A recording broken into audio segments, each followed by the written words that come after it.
The Holy Gospel according to John. Glory to you, O Lord. Jesus went to the other side of the Sea of Galilee, also called the Sea of Tiberias. A large crowd kept following him because they saw the signs that he was doing for the sick. Jesus went up the mountain and sat down there with his disciples. Now the Passover, the festival of the Jews, was near. When he looked up and saw a large crowd coming toward him, Jesus said to Philip, "Where are we to buy food for these people to eat?" He said this to test him, for he himself knew what he was going to do. Philip answered him, 6 months' wages would not buy enough bread for each one of them to get a little. One of his disciples, Andrew, Simon Peter's brother, said to him, "There is a boy here who has 5 barley loaves and 2 fish, but what are they among so many people?" Jesus said, "Make the people sit down." Now there was a great deal of grass in the place, so they sat down, about 5,000 in all. Then Jesus took the loaves, and when he had given thanks, he distributed them to those who were seated. So also the fish, as much as they wanted. When they were satisfied, he told his disciples, "Gather up the fragments left over so that nothing may be lost." So they gathered them up. And from the fragments of the 5 barley loaves left by those who had eaten, they filled 12 baskets. When the people saw the sign that he had done, they began to say, "This is indeed the prophet who is to come into the world." When Jesus realized that they were about to come and take him by force to make him king, he withdrew again to the mountain by himself. When evening came, his disciples went down to the sea, got into a boat, and started across the Sea of Capernaum, to Capernaum. It was now dark, and Jesus had not yet come to them. The sea became rough because a strong wind was blowing. When they had rowed about 3 or 4 miles, they saw Jesus walking on the sea and coming near the boat, and they were terrified.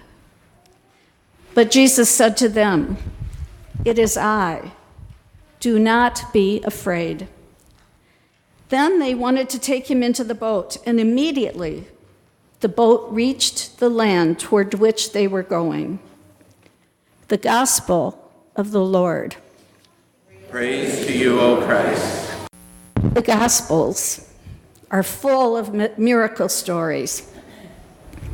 But there is only one miracle story that is told in all 4 of the Gospels, and 2 of those Gospels actually tell that story twice, which means that this miracle has some real significance. That miracle is the feeding of the 5,000. It is also interesting to compare this story as it is told in each of the Gospels. In Matthew, Mark, and Luke, when faced with the perplexing problem of feeding so many people and not having nearly enough food to do so, the disciples are the ones to ask Jesus the question, "What will we do?" But in John's telling of the story, there is a major twist. Actually, there's more than one major twist, but there is this major twist as we hear Jesus asking Philip, "What will we do?" Jesus, up to this point in the gospel, has been moving through Galilee doing the work of ministry, teaching, speaking words of hope, and healing people. The crowds begin to follow him around because of the miraculous healings that they have seen. And in today's story, 5,000 men plus women and children follow him up a mountain wanting to see more of his astonishing healing power. In John's gospel, Jesus surveys the crowd, and already knowing what he is going to do, he asks Philip this question, this test question. Where are we to buy bread for all these people to eat? They are hungry. So what are we going to do? In John's gospel, Jesus is the one who asks this question, and by extension, asks the likes of each one of us. What are we going to do? How are we going to deal with this problem of hunger? Hunger is a universal experience. From the moment we enter this world, we are faced with hunger. Hunger is something we all know and we all understand. We all feel it when our bellies are empty. We all know what that incessant feeling is like when hunger always and always, over and again, returns, when our bodies scream out for nourishment. And hunger propels us to that which gives us life, that which we quite literally cannot live without. Well, when Jesus asks Philip this question, Philip responds quite logically and rationally, as probably most of us would.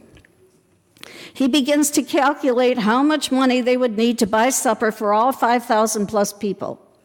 He replies, half a year's paychecks will not do the trick. Our budget just isn't big enough. Our resources are just too few. Quite honestly, I have to say that sounds like the responses we tend to frequently hear from church councils and committees. But the amazing thing is that God looks at scant resources and situations of nothingness and says, now there is something I can work with. Jesus knows this. And he knows that conventional, logical answers are not what is needed and called for in this situation. Then Andrew looks around. He does a practical survey of the situation to figure out what is available, and he comes to Jesus saying, well, there's someone here, a kid, with 5 barley loaves and a couple of fish. The very practical Andrew tells Jesus that what is available is the lunch of a boy, someone who is not a power broker, someone who has no social rank or standing, someone who is poor. And we know this because barley flour is the flour that poor folks use to make their loaves of bread. The rich did not use barley. In Andrew's words, we get the sense that real needs are not necessarily filled by the folks to whom we often look for help, those who have much.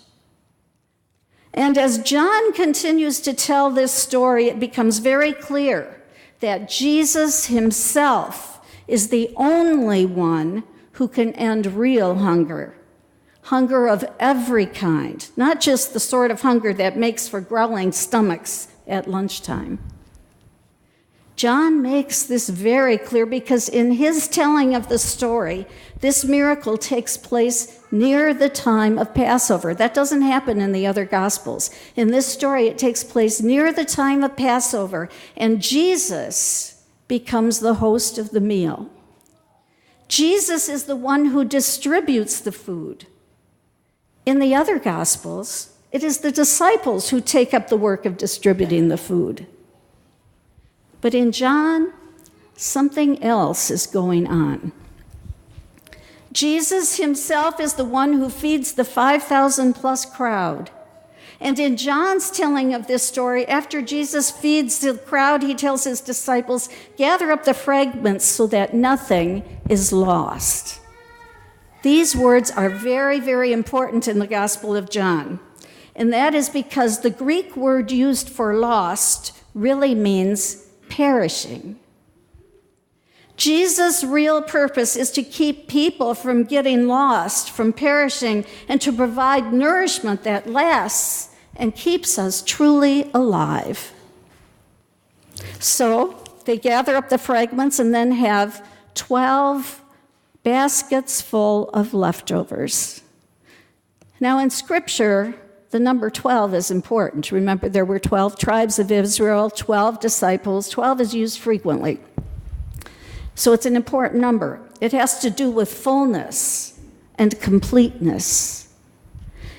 As the 12 baskets of food are left over, we get the message that in the person, Jesus, there is true abundance, and none are going to perish. John's placement of this story near the time of Passover, where Jesus serves as host, is very intentional because it is Jesus himself who will become the real food. In fact, next week we will hear the verses that follow today's reading in which Jesus says, I am the bread of life. Those who come to me will never hunger. Jesus is saying, I am the real food, the most important food. Don't spend your lives on food that spoils. Don't stock the shelves of your life with perishables. Put me there instead. Make me your staple, the food that is going to last. When you are hungry, reach first for me. So I ask each one of you, what are you really hungry for? How are you hungry? And how are you trying to fill that empty void within?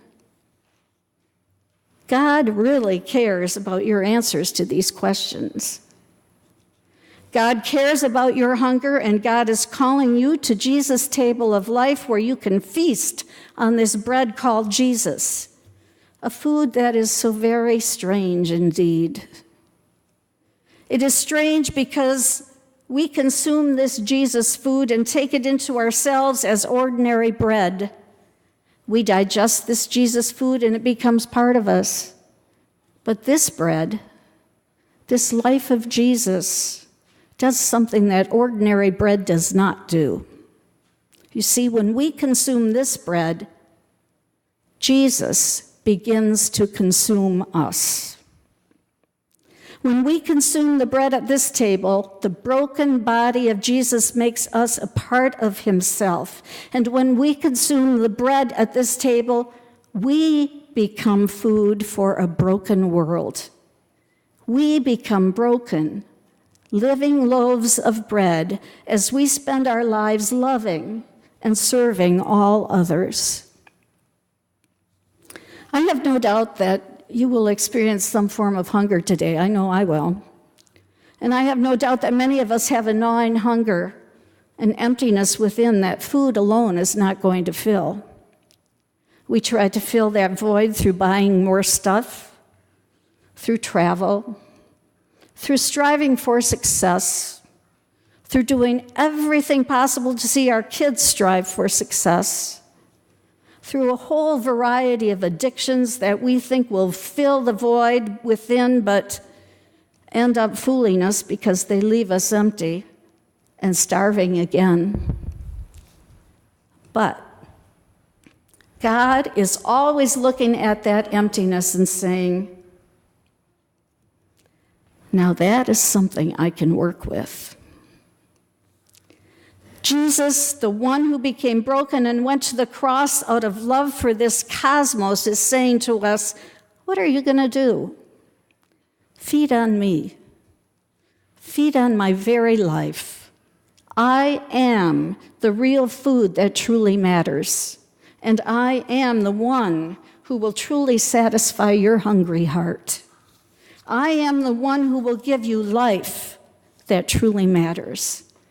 I am more than enough, and there is abundance as I give you my very life. Come and feast on my banquet of life. Amen.